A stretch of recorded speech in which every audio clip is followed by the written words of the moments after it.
meron nga talagang intimidation na tinatawag. Tinatakot mo, pini-influensya mo yung galaw ng isang judge.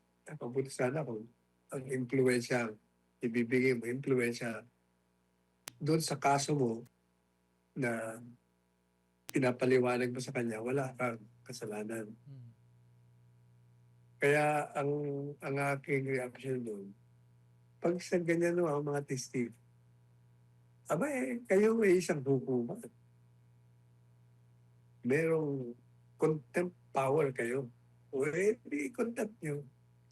Pumalag ang ilang senator judges sa pahayag ni NBI Director Melvin Matibag na paimbestigahan nito yung hosting sa Pilipinas nung nakaraan pang 2019 Southeast Asian Games. Alamin natin kung ano nangyari sa report ni MJ Mondehar. Well, nakarating sa amin, may titingnan kami rito, may kailangan kami imbestigahan dahil nakarating kami rito, bilyon-bilyon pala yung pumasok dito na pera na unliquidated. At mayroong private company rito na na-involve na binayaran ng 10 billion at ang pagbabayad insertion sa GAA na hindi binayad. So ito, imbestigahan namin to. Malaking kaso rin ito. Umabot na sa Senate Impeachment Court ang ilulunsad na investigasyon ng National Bureau of Investigation kaugnay sa 2019 hosting ng SEA Games. Lumabas ang pahayag matapos punahin ni Senator Judge Alan Peter Cayetano ang hiling ni NBI Director Melvin Matibag na mauna siyang tumistigo sa impeachment trial. Ayon kay Matibag, kailangan niyang dumalo sa isang anti-transnational crime event sa Bangkok, Thailand mula July 21 hanggang 22. Pero kinestyon ng ilang senator judges ang timing ng pagpapaimbestiga sa SEA Games. Malinaw raw kasi na si Senator Judge Alan Peter Cayetano ang target ng investigasyon sa gitna ng impeachment trial.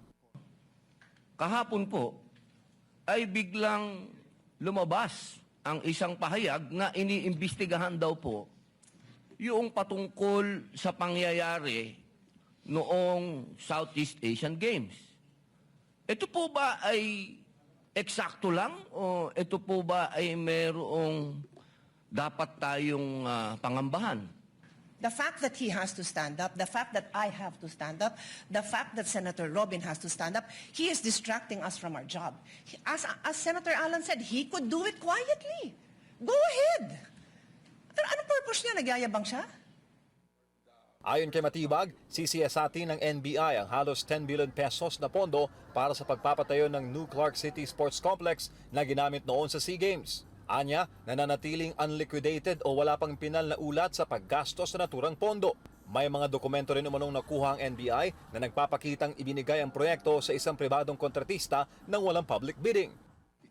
Yung sinasabi niyang infrastructure na walang bidding, first of all, the procurement law has many modes of procurement. So don't make it appear sa public na just because walang bidding, may anomalya na to.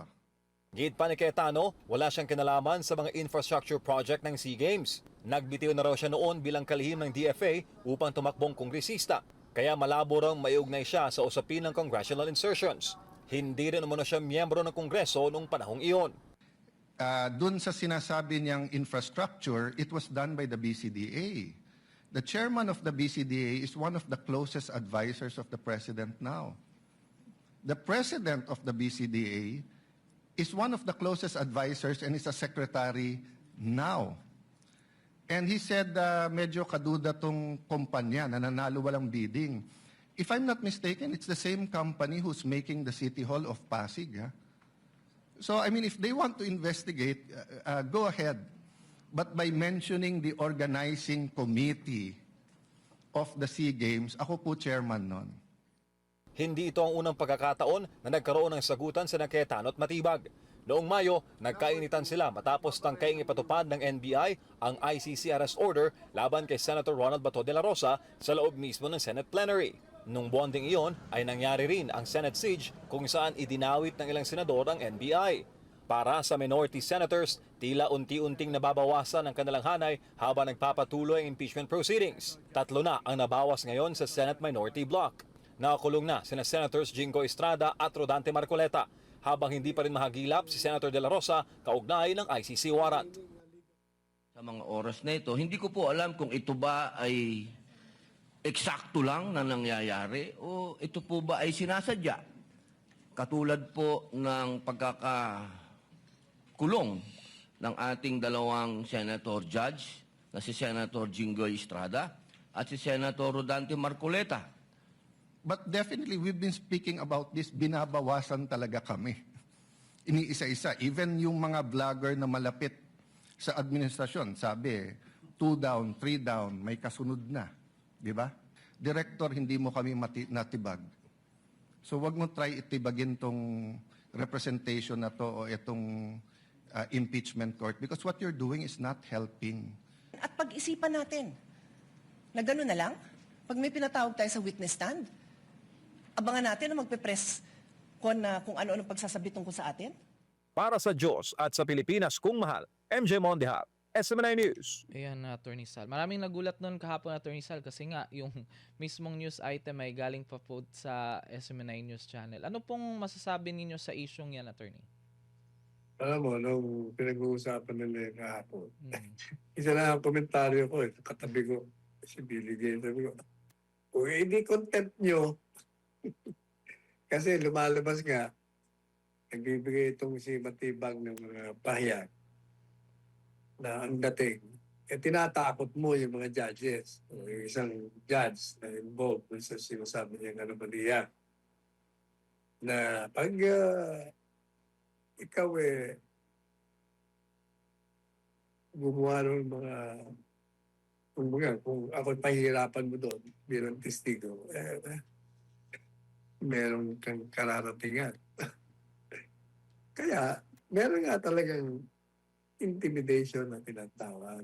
Tinatakot mo, pini-influensya mo yung galaw ng isang judge. Mabuti sana kung ang influensya, ibibigay mo, influensya doon sa kaso mo na pinapaliwanag mo sa kanya, wala kang kasalanan. Hmm. Kaya ang aking reaction doon, pag sa ganyan no, ang mga testigo, kayo may isang hukuman. Merong contempt power kayo. O i-contempt nyo. Talaga naman totoo itong ginagawa. Yung sinasabi ng tatlo, Hmm. si Robin, nangangamba, teka muna, pati siya, dinidemanda rin, di ba? Okay, so tumulong daw siya sa pagtakas. Ang punto nila, teka, inuubos niyo kami rito. Tatlo na nga nawala sa amin. Yung isa dahil gusto niyong ikulong kahit walang bataya. Hmm. Kaya hindi niyo na makita. Yung dalawa naman talagang kinulong niyo. Di tatlo na. Tapos si Alan ngayon, tinatarget nila. At gayong ang katotohanan, yun ang sinasabing anomalya. Matagal na ho na-imbestigahan nyo sa panahon pa ni Presidente Duterte yun at wala silang nakitang anomalya. Hmm. Pangalawa, kung bubuhayin ba nila, sa tingin nila, hindi, kulang yata yung investigasyon. Teka muna. 4 na taon na kayong nasa kapangyarihan. Bakit ngayon nyo lang yan hinuhukay?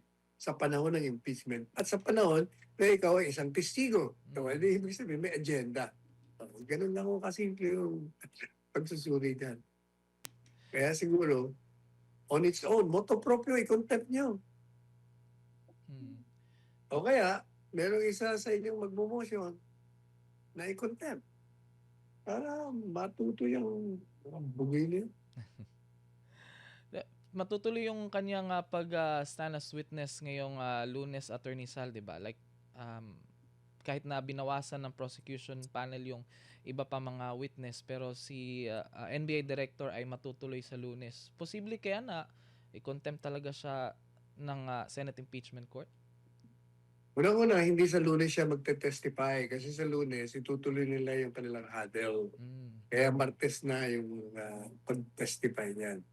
Na whether i-contempt yun o hindi, sa kanila yun. Kasi kung ako ang court, contempt na kagad siya. Ayan. Maraming salamat po, Attorney Sal. Samantala, sa iba pang issue ito, wala pang pinal na posisyon ang Malacanang sa pahayag ng Estados Unidos kaugnay ng International Criminal Court o ICC. Ayon sa palasyo, hihintayin muna ang magiging pasya ni Pangulong Ferdinand Marcos Jr. bago maglabas ng opisyal na paninindigan. Kasabay nito, pinag-aaralan na rin ng pamahalaan ang posibleng epekto nito sa panawagan ng US laban sa ICC. Si Creseline Catarong sa balita. Naglabas ng pahayag si Senator Amy Marcos kaugnay ng panawagan ng Estados Unidos hinggil sa International Criminal Court o ICC kung saan nagpahayag siya ng pagkakabahala sa anyay pagkikibit-balikat ng administrasyon sa naturang usapin.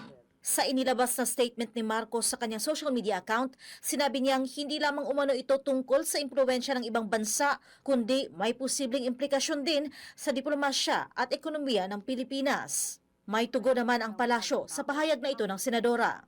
Sa palace briefing nitong Miyerkules, sinabi ni Presidential Communications Office Undersecretary Claire Castro na pinag-aaralan pa ng pamahalaan ang posibleng maging epekto ng panawagan ng Amerika laban sa ICC. Dagdag niya, sinusuri pa ng pamahalaan ang magiging implikasyon nito, partikular sa pagpapatupad ng mga batas sa bansa. Samantala, nanawagan din si Senator Amy sa administrasyon na isapubliko ang anumang kasunduan sa pagitan ng pamahalaan at ng ICC, gayon din ang malinaw na plano at paninindigan nito kaugnay sa naturang usapin. Iginiit pa ng senadora na dapat ipaliwanag ng pamahalaan ang naging desisyon nito na anyay nagdulot ng kahihiyan sa Pilipinas pagdating sa usapin ng soberanya at sa pagsuko ng isang kapwa Pilipino sa isang institusyong tulad ng ICC na anyay hindi na kinikilala ng nakararami. Anong dapat i-disclose?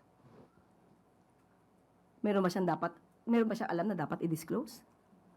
Yeah, just give us the content, the context on that. Wala kaming alam kung ano yung gusto niyang i-disclose. So siya muna siguro ang bigay ng anumang impormasyon. Kung meron siyang alam na dapat i-disclose, at least makakaalam kami kung ano yun. Nilinaw naman ng Malacanang na hinihintay pa ang magiging pasya ni Pangulong Ferdinand Marcos Jr. kaugnay na magiging posisyon ng Pilipinas sa pahayag ng Estados Unidos tungkol sa International Criminal Court. Binanggit ni Castro na nakausap na niya si Foreign Affairs Secretary Maria Teresa Lazaro, ngunit kailangan muna nilang konsultahin ang Pangulo bago maglabas ng opisyal na posisyon ang pamahalaan. Nang tanungin kung paano maaring maapektuhan ng pahayag ng Estados Unidos ang pakikipagtulungan ng Pilipinas sa ICC, lalo na sa mga investigasyon kaugnay ng war on drugs, sinabi ni Castro, Since meron po kasing pinupursu patungkol sa justice para sa atin din mga kababayan na di umano ay naging biktima ng karumal-dumal na pagpatay, hindi ito basta-basta mapababayaan ng ating gobyerno. So, pero still, hindi po tayo mangunguna kung ano po ang magiging pronouncement ng Pangulo patungkol dito. Tumanggi naman si Castro na kumpirmahin kung magpapatuloy ang pakikipagtulungan ng Pilipinas sa ICC habang isinasagawa ang pagrepaso ng pamahalaan sa issue. Wala po ako sinasabi. Ang sabi ko po, mahalaga ang hustisya, pero hintayin po natin kung anong pronouncement ng Pangulo patungkol dito. Under review pa? Under review. Una nang nilinaw ng Malacanang na ang hayagang pagtutol ng Estados Unidos sa International Criminal Court ay bahagi ng sarili nitong pulisiya at hindi saklaw ng pamahalaan ng Pilipinas. Matatanda ang inilunsad ng administrasyon ni US President Donald Trump ang isang malawakang kampanya laban sa ICC at nagpahayag ng layuning hikayatin ang iba pang mga bansa na kumalas sa International Tribunal. Para sa Diyos at sa Pilipinas kung mahal, ito si Kerseling Catarong, SMNI News. Ayan nga, Attorney Salat. Marami ding umaasa na magkakaroon nga ito ng positibong impact regarding sa pagkakadetining nga ni dating Pangulong Rodrigo Duterte. Ano pong masasabi niyo dito, Attorney? Yang patakarang panglabas ng Estados Unidos, matagal na nilang sinimulan yan. Palagay ko magdadalawang taon na yan. Diba, natatanda mo, yung mga nagkaroon sila ng sanction sa mga judges. Dahil pinakapakialaman nila yung mga opisyalis nito. Dahil sa alam po ninyo kasi itong ICC, mulat sa pool kasi, nagkaroon na ng problema ito sa kanyang imahin. Sapagkat, unang-una, ang unang kontrobersya sa kanya, inuusig niya lang yung mga opisyalis ng bansang lahing itim. Yung mga black. Wala silang inuusig na puti. Ngayon, pangalawa, nung meron silang inusig, mga puti, yung Russo, Israel, si Putin, saka si Netanyahu. Yes. Aba, hindi naman miyembro ng ICC. So makikita mo na talagang pakialamero na, nakikialam na nga. wala namang batayang legal. Kaya yung ginawa nila kay Presidente Duterte, yun ay nagpapakita na talagang masyado silang nakikialam sa soberentiya at integridad ng isang bansa. Lalong-lalo na ang hindi miyembro, wala silang kapangyarihan. Matagal na nag-withdraw tayo doon. Kaya yung ginagawa nga ng Estados Unidos, tama. Kasi hindi naman sila miyembro, pinapakialaman sila. Yung Russia din, hindi naman miyembro, pinakialaman. Parang warang tumalis. Israel, ganun din. Talagang dapat bumagi. Nag-i-issue na ako ng statement yan. It's about time. It's been long and coming. Dapat talaga, ma-obliterate na yan. Mawala na yan. Buwagi na yan. Hindi nakakatulong yan. Kaya, ang problema, ito namang presidente natin, tama na sana yung ginawa niya noon na wala, hindi kami magko-cooperate. Pero dahil sa politika, siya mismo, nagipagkutsaba para si Presidente Marcos aresto, nadala sa Hague at yun, nakakulong na yun. Pero alam po ninyo, may hangganan ang lahat ng yan. Ang sambayan ng Pilipino sa kasaysayan ng ating bansa, habang matagal itong kumilos, matagal talaga biro mo, 300,000 years tayong sinupil ng Espanya, ng Spain, bago tayo nagrevolusyon. Di ba ang tagal ng 300 years? 300 years, 300 taon. Yung Marcos, ang tagal din natin nag-react. 20 years plus. Medyo napabilis lang kay Erap. Ito, tumatagal na naman itong kay Marcos Jr. Panay tayo, katakot-takot ang reklamo, pero hindi lumalabas sa kalye. Kaya tuwan-tuwa naman ito. Wala yan. Yeah, ang Pilipino, kahit na mabagal gumalaw, pero pag gumalaw naman ito, sigurado, tanggol ka. Kaya yan ang ingatan ng minister.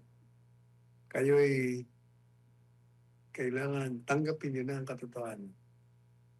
Na talagang mulat sa pool, wala kayong ginawang wasto na matutuwa ang sambayan ng Pilipino. And that is evident doon sa mga surveys. Meron mo minus 27. Ang pinakamababa, Bokya. Mas mababa pa sa zero Yes. Tumaas daw. Tumaas. Tumaas negative pa rin. Minus 50, di ganun pa rin yun. Zero pa din. Ay, sus, Mario, talaga kayo.